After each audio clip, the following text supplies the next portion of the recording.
Hola, ¿qué tal? Bienvenidos al canal. Vamos a resolver un ejercicio, a diseñar o calcular una bomba para este caso, ¿no? De trasladar un fluido de un punto a otro.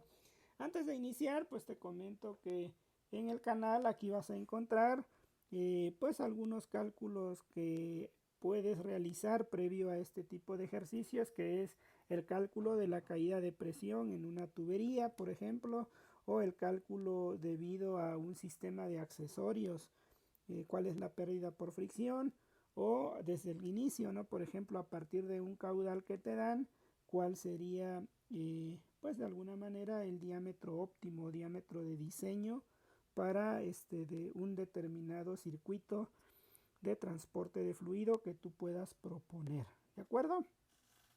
Bueno, aquí nos dicen que se bombea agua desde un depósito a un tanque de almacenamiento situado en la parte superior de un edificio. Utilizando para ello una bomba centrífuga, entre las dos superficies existe una diferencia de nivel de 60 metros. La tubería de entrada está, dice, a 3 metros por debajo, por debajo de la superficie del agua, y las condiciones son tales que el nivel permanece constante. ¿Sí? Dice, el tanque de almacenamiento está abierto a la atmósfera y el nivel permanece constante. La tubería de entrada al tanque de almacenamiento está a 2 metros por debajo de la superficie. ¿De acuerdo? El sistema de tuberías antes de la bomba está formado por 60 metros de tubería, dice, de 6 pulgadas, cédula 40 de hierro, y contiene dos codos de 90 y una válvula de compuerta abierta. Después de la bomba hay 100 metros de tubo de 4 pulgadas, cédula 40 de hierro galvanizado, con una válvula de compuerta abierta y tres codos de 90 grados. Se desea mantener el flujo de agua de 2500 litros sobre minuto. La temperatura del agua es de 20 grados centígrados. Y si la eficiencia del motor de la bomba es 60%, nos preguntan cuál es el costo de bombeo diario. Bueno, primero que nada, si con el puro texto no te hubieran indicado la figura, pues tú pudieras armar la figura, ¿verdad? Aquí no aparecen todos los codos como tal, pero es muy probable que aquí esté el otro codo a 90 grados. Tú puedes diseñar el circuito de acuerdo a cómo te dan el texto, ¿de acuerdo? Ahora, bueno, vamos a traducir esto a cálculos. Te comento que cuando se calcula la potencia de una bomba, tenemos que identificar dos secciones. Una sección que se llama de succión, todo antes de la bomba, y otra zona que se llama de descarga. ¿De acuerdo? Ya teniendo estas cosas, es importante calcular la pérdida por fricción debido a toda la tubería lineal, debido a todos los accesorios que hay en esta zona. Y de igual manera, en la descarga, toda la tubería lineal ejerce una pérdida por fricción, así como todos los accesorios. Aquí no es muy claro, dice que hay dos superficies, entonces yo pensaría que nos están diciendo las superficies superiores de los tanques, ¿sí? Y así lo vamos a tomar en este problema, que las superficies tienen 60 metros de diferencia. Es decir, el cambio de Z, Z1 es 0, pero Z2 es 60 metros. Pero aquí está inmersa la tubería, este tanque está llenándose y aquí está inmersa la tubería. Es decir, la presión que hay aquí es la presión atmosférica más 2 metros de columna de agua. Aquí en este punto por igual sería la presión atmosférica, pero con 3 metros de columna de agua. De esa manera interpreto el ejercicio, ¿de acuerdo? Bueno, pues vamos a calcularlo. Si tú interpretas algo diferente, bueno, me lo comentas aquí en el video. Tal vez es únicamente un ajuste del valor de Z, ¿de acuerdo? Bueno, ¿qué es lo que necesitamos hacer? Bueno, obtener nuestros datos. Sabemos que todo ocurre a 20 grados centígrados, que el caudal es 2500 litros sobre minuto y que estamos en un lugar, aquí para este caso yo propuse Toluca, Estado de México, 2600 metros sobre nivel del mar. En el mar nosotros sabemos que a nivel de mar tenemos una atmósfera de presión o 101.325 kilopascales. Pero en el caso de otro punto no lo es así. Eso es muy importante en flujo de fluidos, principalmente para bombas. ¿En qué nos afecta la presión? En la presión de vapor de la sustancia a bombear. Es decir, la presión de vapor va a ser más alta en un lugar donde la presión atmosférica sea menor. Entonces, mucho cuidado con ello. Entonces, no es lo mismo evaluar, por ejemplo, si hay cavitación o no, NPCH de succión, bueno, NPCH de la bomba a nivel de mar que a nivel superior o a una determinada altura. Bueno, regresando entonces vamos a considerar que no estamos a presión de mar. Ya tenemos que los datos de la succión son cédula 40, material hierro galvanizado, de tubería lineal 60 metros, de diámetro 6.06 pulgadas, hay 2 codos de 90 y una válvula de compuerta. Para la descarga tenemos cédula 40, hierro galvanizado, 100 metros de tubería, el diámetro interno de esta tubería, 3 codos de 90 y una válvula de compuerta, ¿de acuerdo? Bueno, vamos a dar inicio. Yo ya lo hice aquí en una hoja de Excel, pero te voy a ir explicando qué es lo que hice, ¿no? Primero, las propiedades del agua las vamos a sacar del libro de Valiente o de la literatura que tú tengas a la mano, y con ello pues vamos a calcular lo que son los factores más importantes: densidad y viscosidad, que es lo que necesitamos para pues calcular el número de Reynolds, ¿de acuerdo? Y bueno, aquí nos dice que la presión en metros de columnas de agua se puede correlacionar con esta fórmula. Esta es la presión que hay en diferentes altitudes. Bueno, sustituimos los 2667 metros y transformamos, y entonces nuestra presión es 73 kilopascales. Recuerda que la presión va a disminuir, entonces a nivel de mar son 101 kilopascales. En Toluca, Estado de México, son 73 kilopascales. El flujo lo vamos a transformar a metros cúbicos por hora. ¿Hay una razón de hacerlo así? Sí, porque en la hojita de cálculo yo estimo o utilizo esta correlación más rápida para calcular la velocidad que va el fluido. Es la misma que tú tienes, que caudal es área por velocidad. De aquí tú sabes que es pi, diámetro interno al cuadrado entre d4, velocidad. De aquí puedes despejar tú la velocidad, pero es más práctico, bueno, al menos de esta forma. Si el caudal lo das en metros cúbicos, pues ya te queda este valor más rápido, ¿no? Y el diámetro se tiene que dar en milímetros. Entonces el diámetro interno aquí es 154 milímetros. Estas propiedades son cédula, NPS y diámetro nominal, vienen de tablas. Pero lo que tú siempre vas a utilizar para el diseño es el diámetro interno. ¿Por qué? Porque es el diámetro que en realidad tiene que cruzar el fluido, ¿verdad? Y bueno, pues ya con ello calculamos la velocidad. La velocidad nos da 2.23 metros sobre segundo. Con los datos de densidad y viscosidad podemos calcular el número de Reynolds. ¿Cómo? Pues densidad, Reynolds, no olvides densidad, velocidad, diámetro entre viscosidad. ¿Cuál es la velocidad? 2.23. Y calculamos el número de Reynolds. Nos da un régimen turbulento, son 336.863. La rugosidad del material, pues la buscamos en tablas.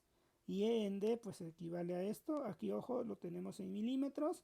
Puntos 1524 milímetros. Eso lo hago aquí a propósito, porque la relación, por ejemplo, longitud a diámetro las pongo en milímetros. E en D también lo hago en milímetros. Entonces es 0.1524 milímetros. Entre el diámetro interno sería 154.1 milímetros. Y ya nos queda E entre D. ¿Cuál es la necesidad de hacer E entre D? Bueno, no olvides que tienes el diagrama del factor de fricción con esto. Y aquí tenemos E entre D. Son gráficas que vienen así. Necesitas el número de Reynolds, intersectar E entre D para leer FD. Esto de manera manual.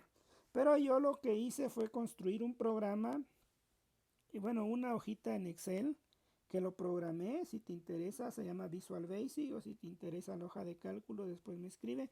En automático, él a partir de densidad, velocidad, diámetro, calcula Reynolds y resuelve. Me dice qué tipo de régimen es turbulento, y calcula un factor.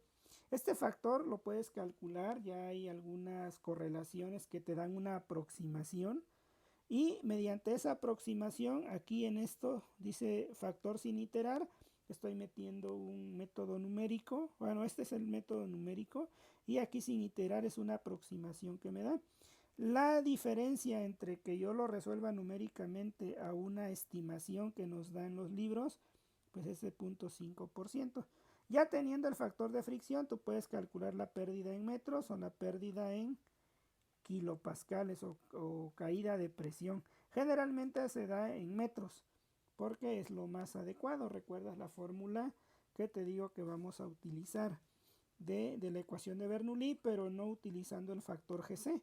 De todas maneras, en estas hojas yo lo calculo de los dos métodos y se comprueba que da lo mismo. Pero en mi opinión es más fácil el otro método. Y bueno, ya que tenemos esto, hay que poner los accesorios. Yo hice una lista aquí en Excel de los accesorios más relevantes. Por ejemplo, hay ejercicios que te pueden decir que hay un intercambiador de calor intermedio. Bueno, pues esa HL tú la puedes calcular por separado, pero al menos si hablamos de accesorios, válvulas, T's, medidores o algo así, aquí ya viene esta relación LND, ya viene reportada en el valiente. Y bueno, el diámetro, este es el diámetro de la tubería que generalmente coincide con el diámetro del accesorio, mejor dicho, el diámetro del accesorio tiene que ser equivalente al diámetro de la tubería. No le podemos poner un accesorio más grandote a la tubería o uno más pequeño. Y esta relación LND en realidad, aquí calculamos la longitud equivalente. ¿A qué se refiere aquí? Pues simplemente multiplicar L entre D por el diámetro de la tubería. Y me va a quedar la longitud en metros que equivale a ese accesorio. Entonces aquí seleccionamos una válvula de compuerta. Nos decía que hay 2 codos y únicamente, ¿verdad? Y hay una válvula, por ahí mencionaba, una válvula de compuerta y codos, ¿verdad? Nada más. 2 codos y una válvula de compuerta. Entonces ya en automático se suma esa longitud en milímetros. Acuérdate que lo estoy viendo aquí a propósito. Y bueno, ya teniendo esa longitud, pues nuevamente con esta longitud de accesorios yo voy a calcular como si fuera una tubería, fuera una longitud. Vuelvo a calcular el factor de fricción y calculo cuánta pérdida es debido a los accesorios. No olvides que aquí es para la tubería. Aquí serían los 60 metros de tubería lineal o 60.000 milímetros. ¿Sí? Aquí es la longitud de accesorios. ¿Se puede hacer una sola tabla? Sí, puedes sumar 60.000 más 10.941 y va a ser la suma. Pero generalmente se acostumbra a hacer por separado accesorios y tubería. La idea es reflejar que siempre cuando tienes muy pocos accesorios, puedes incluso despreciar ese cálculo y quedarte solo con la tubería. ¿De acuerdo? Esa es la idea de separarlos, de ver qué tanto impacta si tomas en cuenta o no los accesorios. Y bueno, aquí lo doy en los tres valores. Si lo ves con el término del valiente, es esta relación. Si lo ves en términos de metros, es esta relación. O si lo ves en términos de presión, es esta. En realidad esto sería toda la suma de pérdidas debido a la sección de succión. Lo mismo tenemos que hacer de manera idéntica para la parte de la descarga, solo que aquí cambia el diámetro. Puede no cambiar el diámetro, puede ser el mismo diámetro, pero aquí ya colocamos el diámetro, el mismo flujo, calcula la velocidad, calcula el número de Reynolds, mismas propiedades. Calcula E en D, tú con ese en D puedes calcular el factor por fricción. La tubería son 100 metros o 100.000 milímetros. Calculamos la pérdida por fricción en metros de vida a la tubería, ¿sí? Y bueno, ya con eso aquí seleccionamos los accesorios. Una válvula, 3 codos. ¿Qué nos comentaba? Tenemos la suma total de longitudes. Calculamos la pérdida por fricción debido a la longitud. Y bueno, esta HL que estás viendo aquí, si mal no me equivoco, es FD, L en D, B cuadrada, sobre 2G, porque eso nos daría metros. ¿Estás de acuerdo? Eso es lo que en realidad resolvemos, pero necesitamos solo el factor por fricción. Entonces ahora ya en la tubería, en la zona de descarga, pues hay que sumar tanto la caída de los accesorios como de la tubería en metros, generalmente 31. Este sería G entre GC, si lo ves desde el punto de vista del valiente. Bueno, entonces ya tenemos ahí 31 metros. Como ya tenemos las pérdidas por fricción, pues hay que sumar las pérdidas totales. HR no hay porque HR sería como tener un generador, una turbina. HA sí hay porque hay una bomba. Y HL también hay, son las pérdidas por fricción totales. ¿Qué necesitamos de aquí? Pues gamma. ¿Quién es gamma? Es el peso específico, la densidad por la gravedad. ¿Quién es Z1? Dijimos que 0, Z2 60 metros. Aquí es muy importante, presión 1 es presión atmosférica más densidad gravedad. No olvides que el recipiente, la tubería está aquí adentro, entonces aquí es la presión atmosférica y esta es la columna de líquido, densidad, gravedad, altura. Entonces calculamos la presión en este punto. Para el punto 1, pues nos dice que está 3 metros por debajo y para el punto 2, 2 metros únicamente. Tenemos las presiones, estas son las presiones atmosféricas. Tal vez me dirías, la presión atmosférica no impacta tanto porque al final voy a restar. Efectivamente, al final vas a restar. Pero si vas a calcular el NPCH de una bomba donde entra la presión de vapor, ahí sí va a impactar la presión. Tienes la velocidad 1, la velocidad 2, no hay elemento turbina. Por lo tanto, lo único que resta es despejar HA. ¿Sí? HA únicamente. Y bueno, ya aquí ya hice la tablita en Excel. Tenemos los mismos datos. ¿Sí? Y aquí ya tenemos las velocidades. Estas relaciones de V1 sobre 2G. Bueno, ahí está. Es como columnas en metro. Esto está en metro. Y bueno, calculando HA, pues nos da 92.75 metros. Es decir, HA es presión 2 menos presión 1 entre delta G, Z2 menos Z1, B2 al cuadrado menos B1 al cuadrado entre 2G y me va a quedar en metros. Me da 92 metros, ¿de acuerdo? Y bueno, ya con esto, no olvides que la potencia es igual a la HA por el caudal en metros cúbicos sobre segundos multiplicado por la densidad. No, nada más sería por el flujo másico. ¿Por qué? Esto sería metro, esto sería metros cúbicos sobre segundo. Y aquí es el peso específico, que sería newtons, ¿sí? Sobre metro cúbico. Y aquí me va a quedar newton metro segundo o joule segundo o watts, que me quedaría aquí. 63.072 watts y lo veo en kilowatts, 63.1 kilowatts. Ojo, pero esa es la potencia. Yo aquí ya dividí, perdón, aquí no lo pongo, pero ya aquí ya divido entre la eficiencia. Es decir, este cálculo me tuvo que haber dado, ¿sí? Si lo multiplicamos, 92.64 por el caudal, son 2.500 litros sobre minuto. Litros es igual a kilogramos, 1 minuto 60 segundos. Me quedaría 40.000 por 92.75. Me quedaría 37.000. 37.000. 844 watts. Si lo divides entre de punto 60, ya me queda los 63.000. ¿Sí? Entonces la potencia aquí, ¿sí? Me quedaría en realidad, me quedaría 37.843.74 watts, pero esta es la potencia teórica. Como hay una eficiencia, no olvides que eficiencia es potencia teórica entre de potencia real. La potencia real sería la potencia teórica entre de la eficiencia entre punto 60. Ya nos queda 63.000 watts, ¿de acuerdo? Y ya lo podemos convertir a kilowatts y si quieres lo conviertes a HP dividiendo entre 746 watts.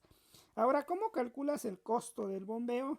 Pues bueno, tú sabes que tiene 63.1 kilowatts que consume tu bomba y tienes que a 10 centavos, bueno aquí dice pesos, pensemos centavos yo creo, por cada kilowatt hora, pero va a operar todo el día, dice, entonces son 24 horas. Entonces se cancela horas, kilowatts, 63.1 por 10 por 24, 15.144 pesos aproximadamente. ¿De acuerdo?